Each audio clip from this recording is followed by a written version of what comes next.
coming up on this edition of Southwest TV News. I have some real thinking to do and some sharing to do with my colleagues on council. The Southwest Multicultural Council and the Newcomer Welcome Center recently hosted a forum, bringing together local residents to share their personal insight into racism. And so right now we're looking for 25 people to be nominated and put forth as our torchbearers. These individuals can come from anywhere in Saskatchewan, but with the focus in the Southwest. And a number of nominees from Southwest Saskatchewan are vying for a Tourism Excellence Award.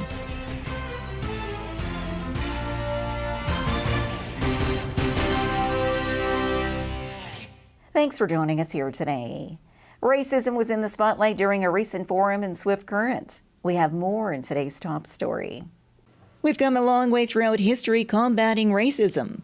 Yet in 2019, many individuals calling Canada and Swift Current home are still hearing and feeling the effects of racist thoughts and comments from other members in their own communities. Throughout the month of March, the Multicultural Council of Saskatchewan is presenting public forums in cooperation with community partners across the province to discuss the topic of racism. Here in Swift Current, the Southwest Multicultural Council and the Newcomer Welcome Center recently hosted a forum, bringing together local residents to share their personal insight into racism. Sylvia Thorburn is an elder and a resident of Swift Current for 25 years and shared her personal story of growing up on the Beardy Okonesis First Nation. When I was 14, I grew up in a Métis community, and the reserve was a mile from the town that I lived in. And we went to school, like the reserve and the Métis community were merged together. Like we all grew up together. The people on reserve and the people in Duck Lake grew up together. In grade, I think I was 13 or 14, I used to have long hair. It used to be up to here. And I just got so fed up with people pulling my hair and calling me names. Squaw was the worst one, I think, because I didn't know what it meant. But I went home and I cut my hair up to here. I've never been able to wear my hair comfortably longer than that because it leaves such a, it upsets my spirit to go back to that spot because I cut my hair on account of that. Sylvia goes on to add that as an elder residing in Swift Current, it's her duty to educate others of First Nations culture and work with other groups to create a welcoming community overall.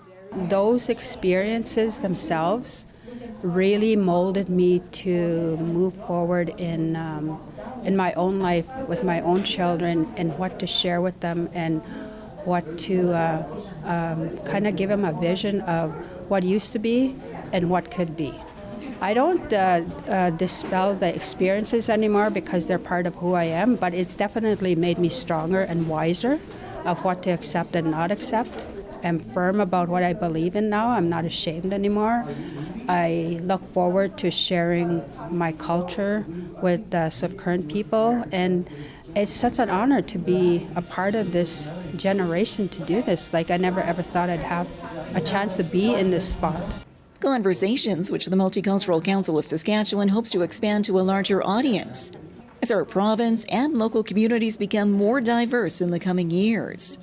And it all starts with individuals understanding what racism is. And it's not genetic. That we know modern geneticists are able to tell us that about 1/100 of 1% of our genes determine what we associate with races, so skin color, hair color and texture, facial features.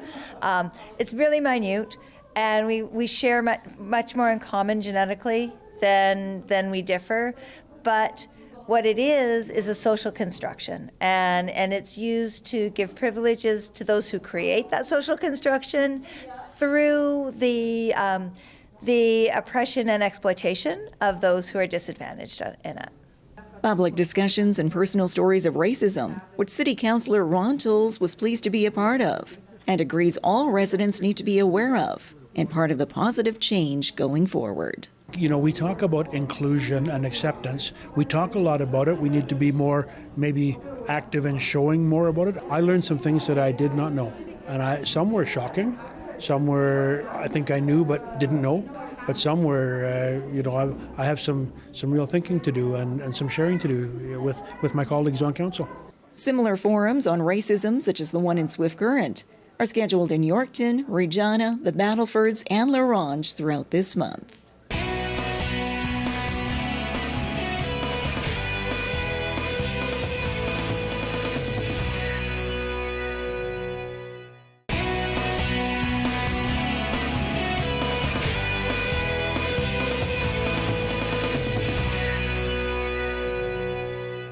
As the countdown continues to the 2019 Western Canada Summer Games in Swift Current, the local committee is now looking for torchbearers. Swift Current will be in the spotlight August 9th through the 18th as the Southwest Saskatchewan community hosts the 2019 Western Canada Summer Games. Over 1,700 athletes and coaches will be participating in 16 sports. And leading up to this exciting event, the host committee is now asking for your help in the selection of torchbearers for the Games. And so right now we're looking for 25 people to be nominated and put forth as our torchbearers. These individuals can come from anywhere in Saskatchewan, but with the focus in the Southwest. And so if there's anyone that we see within our communities that we think has excelled in either athletically, either within their communities as a leader or contributions that way, or in the arts culturally, that they are well within the rights to nominate, we encourage them to do so to best represent the Southwest as a torchbearer. And they have to be able to be a part of the relay in one of the forms. So that could be either running, walking, it could be wheeling in a wheelchair, it could be rowing, because one of our torch will be at Lac Pelche over the lake, or it could be biking. And so anyone who's interested and can participate in any of those areas, we'd welcome. The 25 torchbearers will be selected by the 4-person Torch Relay Committee from the entries received by March 31st. And then those selected will be contacted by early May.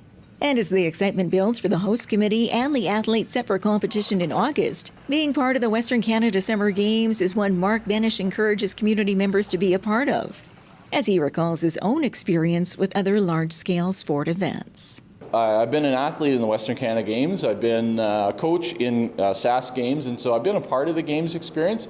And from that standpoint, it's all just fun. It's that competition level. I haven't actually. I was president of Basketball Saskatchewan previously. We hosted the nationals, and so we've run events like this. It's just a little different. It's a little more larger scale, and it's also fun. A lot of people who have been invested and been a part of games before as a volunteer often come back, and we have opportunities for them to enjoy themselves, but also help us put on a good games experience for both athletes and volunteers and our community.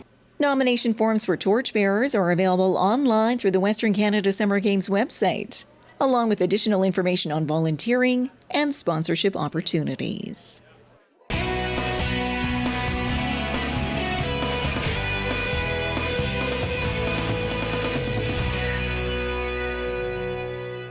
Nominees have been announced for the annual Tourism Awards of Excellence here in Saskatchewan, and a number of nominees are from the Southwest. 36 finalists and 3 tourism builders have been announced as nominees for the annual Saskatchewan Tourism Awards of Excellence. 90 nominations in 13 award categories were submitted for quality in marketing, service, business practices, human resource development, and other areas. And a number of nominees from Southwest Saskatchewan are vying for a Tourism Excellence Award, including Grotto Gardens Country Market of Maple Creek for Business of the Year under 20 employees. The Cowtown Showdown and Taste of Maple Creek Festival for Community Event of the Year. The Cowtown Showdown is also nominated for the Indigenous Experience Award. The Rockin' Horse Cookhouse and Bar in Maple Creek and the Harvest Eatery from Shaunavon are nominated for the Service Excellence Award. Meanwhile, Brenda Peterson, who works for Parks Canada and Grasslands National Park, is up for the Tourism Employee of the Year Award. And Shan Gowan of Swift Current is one of 3 recipients nominated this year for the Tourism Builder Award category. The 30th Annual Saskatchewan Tourism Awards of Excellence are set for April 11th in Saskatoon.